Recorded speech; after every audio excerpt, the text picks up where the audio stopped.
In this post-E3 edition of the Developer Forum, we talked to many more of the development team. Some of them will be faces you recognize, and some of them will be brand new. We hope you enjoy the answers, and as always, give us your feedback and comments in the forum. Thanks, guys.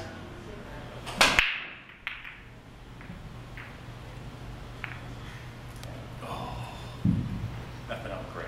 Yeah, still a nice break though. So Steve, do you have any plans for how you'll be implementing crafting in patches after release or in an expansion with a new nation in PvP or something else? I'm thinking it'll probably be a patch. I think there's a lot of really interesting stuff about the Romans and how they made stuff and about their culture that I think is pretty cool. So I think that's good stuff to explore, and I don't think we need to wait until there's an expansion with another race to do that. Seth, will there be a good balance between questing experience and mob grinding experience? Why or why not? You can, clearly, do either. If you want to just grind, you can just grind. Currently, the feedback that we're getting is that you end up with too many quests. Is that you end up with so many quests in your journal that you complete them slower than you level. So you end up with a lot of great quests that you have to ditch. So we're in the point where we have too much content right now.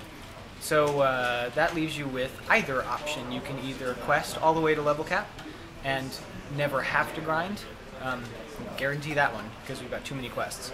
Or you can just grind your way there if that's what you prefer. How much voice acting will there be in the game?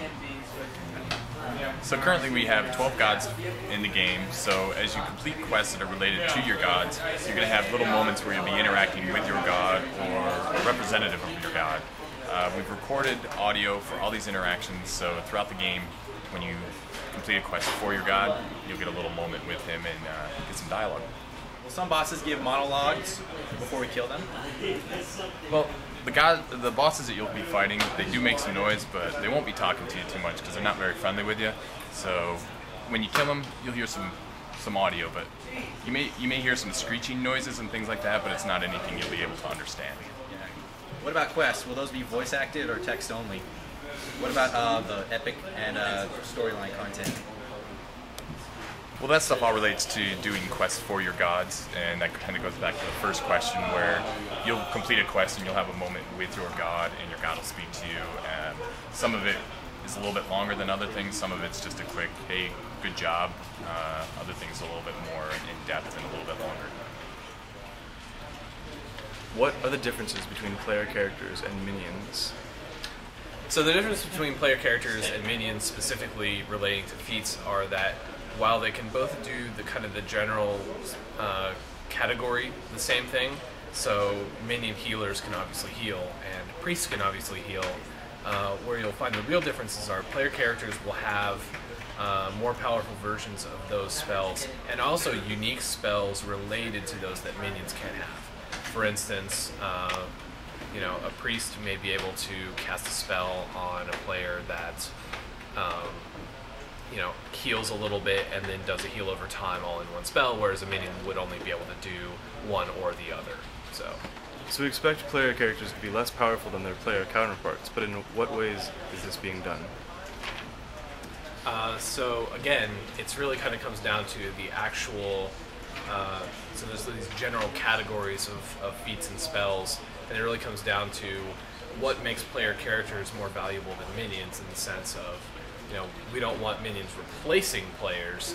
So again, the example of, while a minion may be able to taunt, a soldier may have an area of effect taunt that comes in really usefully. So again, it's taking things that are, instead of just increasing the amount of healing or the amount of damage, it's finding unique ways to actually make the player characters more powerful in a way that minions aren't. Sorry. How does this change throughout the game when we get higher level minions? So when you actually get higher level minions, what will actually happen is minions actually come back to the point of they're now directly helping player characters with the player characters' feats. We call these minion template feats, and what that does is there are minions throughout the world as you get into the higher levels, up into the high 20s and 30s and obviously 40, where minions' feats, they'll actually possess them that they can actually cast on you or cast on the target that will directly impact specific feats of player classes.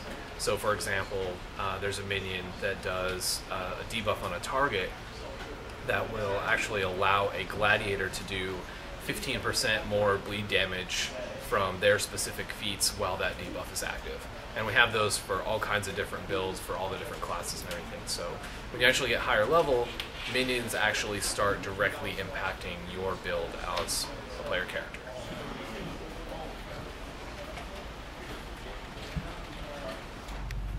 What quality of gameplay can we expect with lower end systems or minimum settings?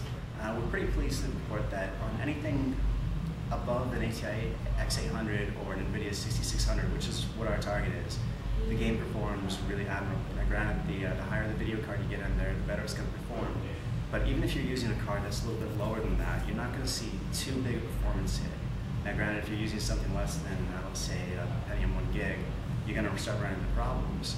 But as long as you've got a healthy amount of RAM in there and your video card is up to snuff, your game should perform pretty well.